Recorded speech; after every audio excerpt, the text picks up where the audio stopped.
And with so many of these other conditions, there are small things that employers can do that can keep people in the workplace, and it does not have to be complicated. It certainly doesn't have to be expensive in so many different examples.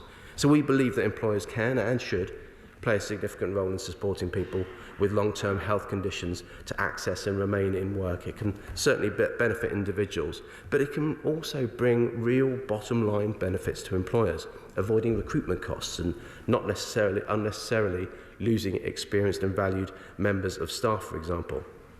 But it's not a sustainable approach for every single condition to get different or special treatment. For employers, that could lead to confusion and complexity, likewise for employees themselves.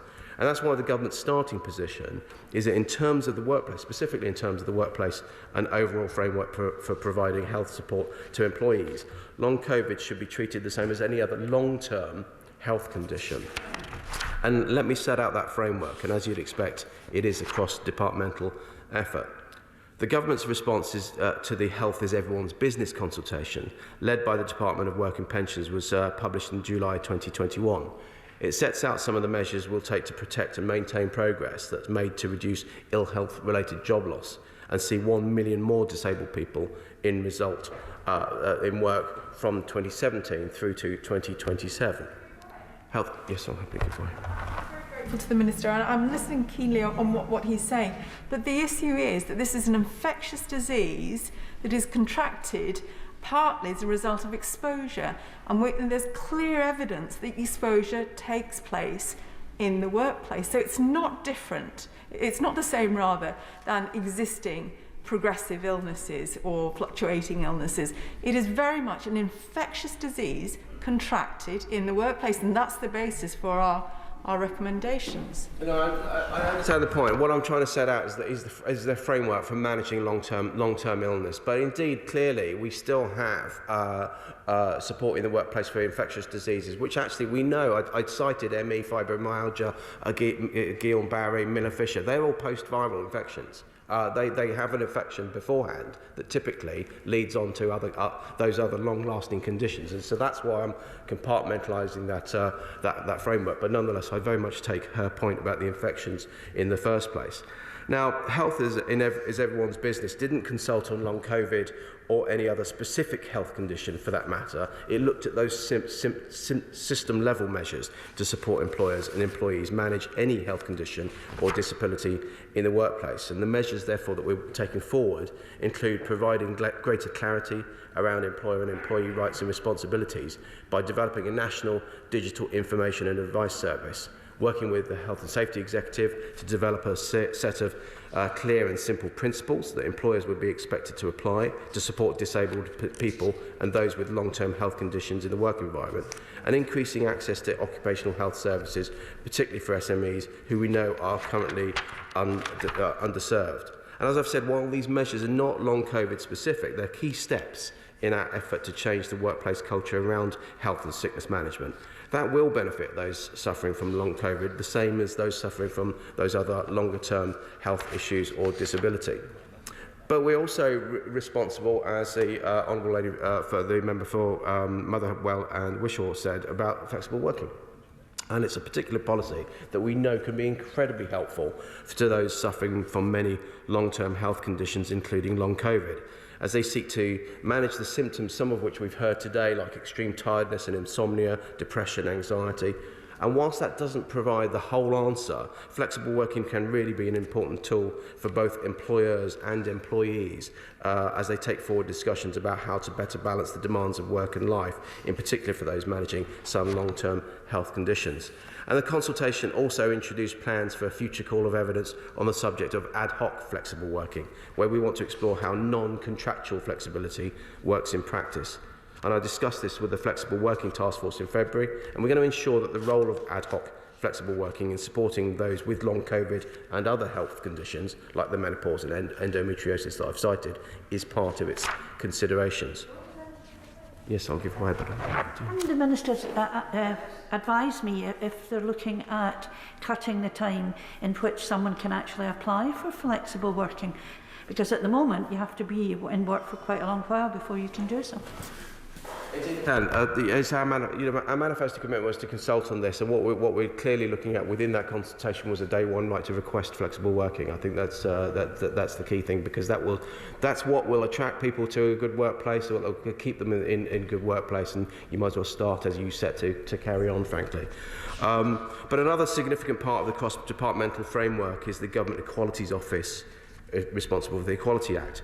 It's an important part of the matrix because it may protect those who have long-term health conditions from discrimination. It's those people that the Act ensures that any person with a condition that meets the definition of a disability is protected. Now, the legislation describes disability, so it shouldn't be stigmatised. It describes disability as a physical or mental impairment which has a substantial and long-term adverse effect on a person's ability to carry out normal day-to-day activities. And as we've heard, not least from the Honourable Member for Denton and Reddish, but by the incredibly passionate speech, the member for City of Chester citing his family member. And by the way, I know the difficulty when someone is describing a family member that is suffering from something that we're debating. And I thank him for his personalised experience there, which has really informed this House and contributed so much positively to this debate. But that disability, as I say, shouldn't be stigmatised as some may have it. It is just simply talking about that impairment, which we've heard loud and clear today. Long term is defined as having lasted or being likely to last for at least 12 months, and substantial is defined as more than minor or trivial. Again, as we've heard by some very strong examples today. But the Act makes clear that it's not necessary for the cause of the impairment to be established, nor does the impairment have to be the result of an illness. A disability can therefore arise from a wide range of impairments. So that means that any person falling within that definition would already be protected as having a disability. And it can therefore encompass some of the emerging effects of long COVID, but every case will be different and should be considered on its merits. Now, I want to, again, as I pay tribute to the Honourable Member for the City of Chester, I wanted to thank the Honourable Lady, Member for Oxford Western Abingdon, and please pass on our regards to Andrew, Nell and Rebecca. And we also heard about Julia Wells and her daughter earlier on as well, and the caring responsibilities that have. And these examples that we've had do really add colour and inform this debate. The Honourable Member for Motherwell and Wishaw talked about statutory sick pay. And, yes, we've talked about the fact that we do need to look at statutory sick pay. This is not the time to do it, particularly whilst we're in the middle of the pandemic. But we also need to look at statutory sick pay in the round. She cited people earning under £120 a week, but many under £120 a week are already in receipt of other benefits. And so that's what I mean about not just picking one sole issue and concentrating on that. It's the whole person, the whole personal finance that we need to look at. But to summarise, we're supporting people with long-term health conditions, including long COVID, by working hard on the general approach to work and health through the response to the Health is Everyone's Business consultation, taking steps to make some of our employment rights work a little harder to support those balancing work with other issues and challenges, and all of that is underpinned by the protections against discrimination provided by the Equality Act. We must also showcase the good employers, as again was cited by the Honourable Member for the City of Chester. So one final time, and then I'll conclude. So I might understand the consultation is happening, guidance will be provided more comprehensively for all longer term illnesses. I suppose the issue that we have, particularly with long COVID, is that it's so new that many employers haven't got a clue what it is. Would he consider perhaps suggesting a public health information campaign, particularly targeted at businesses, so that they know that it exists and where they can go for such guidance? I often talk about ACAS guidance, and obviously ACAS have provided guidance in this area. I know the Honourable Lady cited what she saw as shortfalls within that guidance, and that's something we'll always look at to make sure that guidance is up to date, especially with an evolving condition like long COVID, because I keep citing ME. ME was one of those diseases, as is fibromyalgia, which is very poorly understood. by so many people in the workplace, even by health professionals, frankly. So it will evolve, and I'm sure we will be able to make sure, push that information out to employers. But I hope you will agree that so far it's a wide range set of action to address those long-term health issues in the workplace, whatever those health conditions are, because we want to encourage a better culture around work and health, including those suffering from long COVID.